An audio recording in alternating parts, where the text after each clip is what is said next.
Hello friends, welcome to my channel again.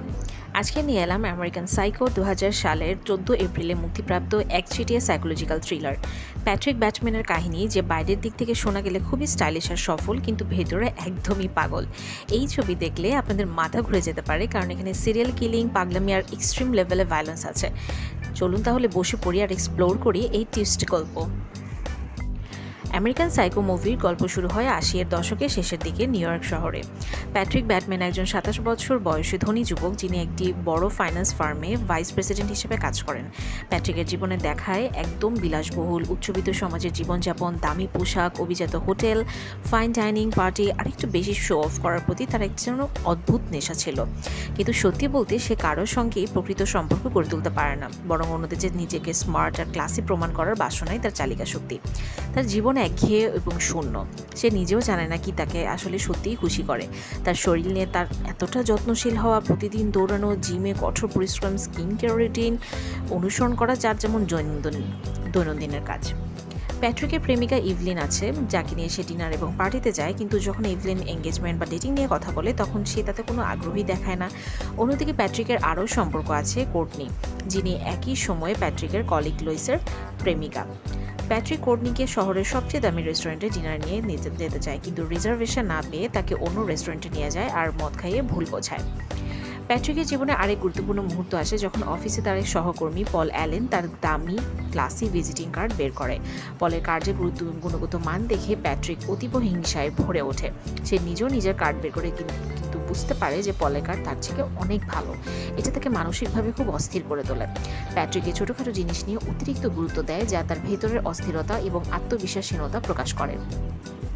মনের গভীরে Patrick একজন বিভ্রাত এবং ভীত সাইকো কিলার, যিনি তার ভেতরের অন্ধকার এবং হতাশাকে চাপিয়ে রাখার জন্য বহিরাগত জীবনে এমন এক নাটকীয় ভূমিকা পালন করে। এই সিনেমা দেখালে আপনাদের গায়ে কাটা উঠবে, কারণ এটি মানব মনের অন্ধকার দিকের এক চমৎকার উপস্থাপনা। প্যাট্রিক ব্যাটম্যানের ভিতরের অন্ধকার ধীরে ধীরে প্রকাশ পেতে থাকে।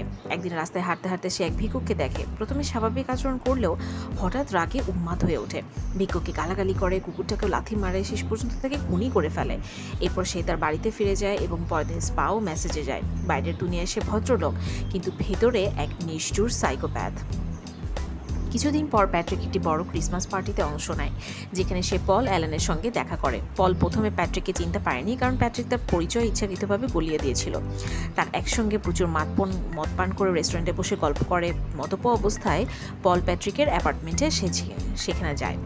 সেখানে প্যাট্রিক পুরো ঘর খবরের কাগজ দিয়ে ঢেকে রাখে, যাতে রক্ত পড়লেও দাগ না পড়ে। প্লাস্টিকের রেইনকোট পরে প্যাট্রিক মিউজিক চালিয়ে নাচতে থাকে।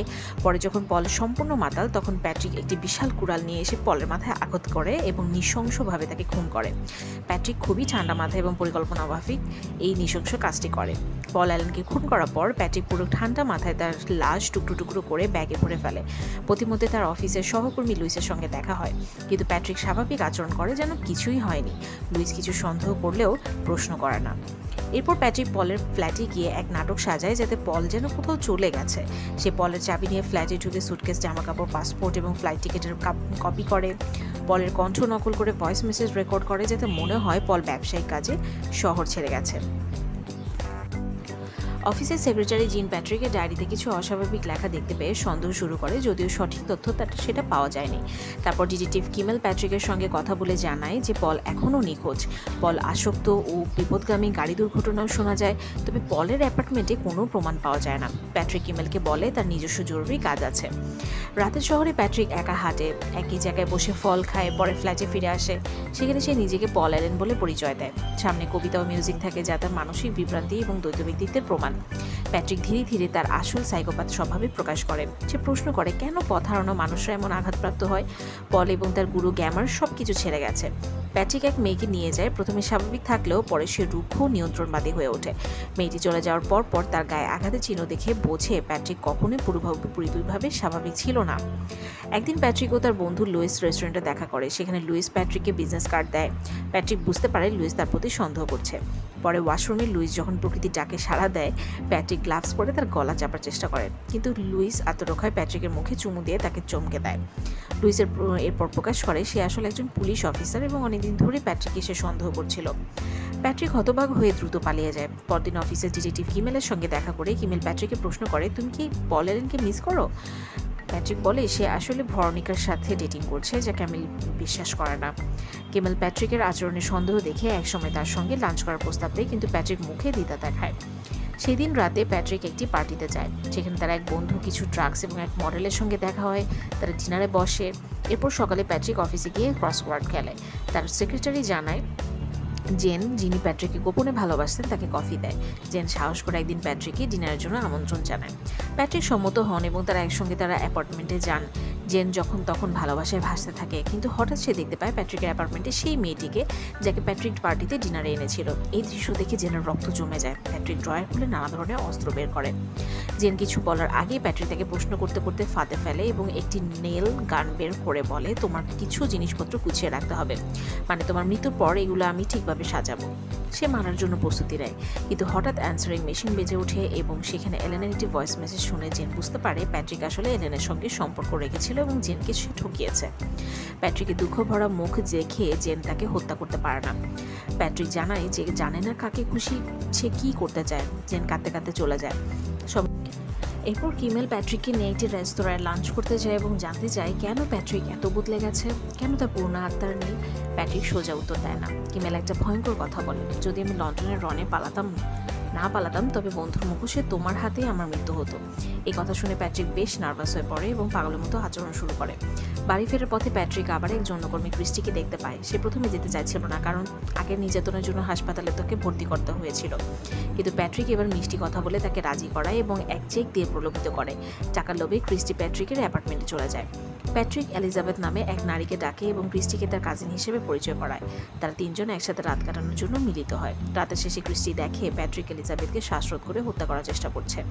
ক্রিস্টি পালানোর চেষ্টা করলেও প্যাট্রিক এলিজাবেথকে হত্যা করে এবং নগ্ন অবস্থায় চেন দিয়ে বেঁধে রাখে। ক্রিস্টি দরজা দিয়ে বেরিয়ে যেতে চায়, কিন্তু সবগুলো বন্ধ থাকে। শেষ পর্যন্ত এক দরজা খুলে যায়। সে দৌড়ে নিচে যায়। প্যাট্রিক তার পিছু নেয় এবং পেটে কাঁটা দিয়ে আঘাত করে। প্যাট্রিক এই দৃশ্য দেখে আনন্দে চিৎকার করে। পরের দিন প্যাট্রিক একটি এটিএমে গিয়ে অদ্ভুত একটি বার্তা দেখে, ফিড মি আ স্ট্রে ক্যাট, আমাকে একটি পথকুকুর খাওয়াও। এরপর একটি বৃদ্ধা তাকে দেখে চিৎকার করলে প্যাট্রিক গুলি চালায়। পুলিশ এসে তাকে ধাওয়া করে। প্যাট্রিক গুলি চালানোর সময় একটি গুলি গ্যাস সিলিন্ডারে লাগে এবং বিস্ফোরণ ঘটে। প্যাট্রিক আতঙ্কিত হয়ে একটি অ্যাপার্টমেন্টে আশ্রয় নেয়। সেখানে একজন তাকে দেখে প্যাট্রিক সন্দেহ করে যে সে তাকে হত্যা করতে চাইছে। বাইরে হেলিকপ্টারের শব্দ শুনে বুঝতে পারে যে পুলিশ তাকে ঘিরে ফেলেছে। প্যাট্রিক উকিল হাওয়ার্ডকে ভয়েস মেসেজ পাঠায়, যে সেখানে বলে সে প্রায় 20 থেকে 40 জন মানুষকে মেরেছে এবং তাদের শরীর কাটাকুটি করে রান্না করেছে। শেষে প্যাট্রিক অ্যালেনের অ্যাপার্টমেন্টে যায়, কিন্তু সেখানে কেউই নেই। সেটি বিক্রির জন্য দেওয়া হয়েছে। প্যাট্রিক অ্যালেনের অ্যাপার্টমেন্টে গিয়ে দেখে সেখানে কেউ থাকতো না। আসলে একজন মহিলা এই তথ্যটা জানায়। এটা প্যাট্রিকের কাছে অদ্ভুত লাগে, কিন্তু সে কোনো প্রশ্নই করে না আর চলে যায়। এরপর প্যাট্রিক জেনকে ফোন করে জানায় যে আজ আর অফিসে আসবে না। তার মধ্যে একটা গভীর চিন্তা কাজ করছে। অফিসে ফিরে প্যাট্রিকের ডেস্ক ড্রয়ারে জেন একটি ডায়েরি পায়, যেখানে বিভিন্ন মানুষের নির্যাতন, হত্যার ছবি আঁকা ছিল। এটি দেখে জেন নিশ্চিত হয় যে প্যাট্রিক একজন সিরিয়াল কিলার। রাতে প্যাট্রিক অফিসে না গিয়ে একটি পার্টিতে যায়। সেখানে সে তার উকিল হাওয়ার্ডকে দেখে। হাওয়ার্ডের কাছে সে জানতে চায় গত রাতে মেসেজ সে পেয়েছে কিনা। হাওয়ার্ড সেটাকে মজার জোক বলায় বোঝা যায় প্যাট্রিকের কথাগুলো কেউই বিশ্বাস করছে না। এই অংশ থেকে স্পষ্ট যে প্যাট্রিকের মানসিক অবস্থা আরও ভয়াবহ পর্যায়ে পৌঁছেছে এবং তার আশেপাশের মানুষগুলো তার উপর বিশ্বাস কমাচ্ছে। এছাড়াও প্যাট্রিকের জীবনের রহস্যগুলো ধীরে ধীরে খুলে আসছে, যা গল্পের টেনশন আরও বাড়িয়ে দেয়। সবশেষে প্যাট্রিক বুঝতে পারে যে এতদিন ধরে যেসব হত্যা বা সহিষ্ণুতা ঘটেছে সবই তার কল্পনা। তাকে ঘিরে যা যা ঘটেছে সবই ছিল একটি মানসিক বিভ্রম। তো ফ্রেন্ডস, কেমন লাগলো আমেরিকান সাইকো এই পাগলামি আর থ্রিল? তোমাদের মতামত নিজের কমেন্টে জানিও, এবং যদি ভিডিওটা ভালো লেগে থাকে তাহলে লাইক আর সাবস্ক্রাইব করতে ভুলবে না। আগামীকাল আবার নতুন কোনো মুভি রিভিউ নিয়ে আসবো, সেই জন্য চ্যানেলটি নিয়মিত ফলো করবেন। ততদিন পর্যন্ত ভালো থাকবেন এবং সুস্থ থাকবেন। ধন্যবাদ।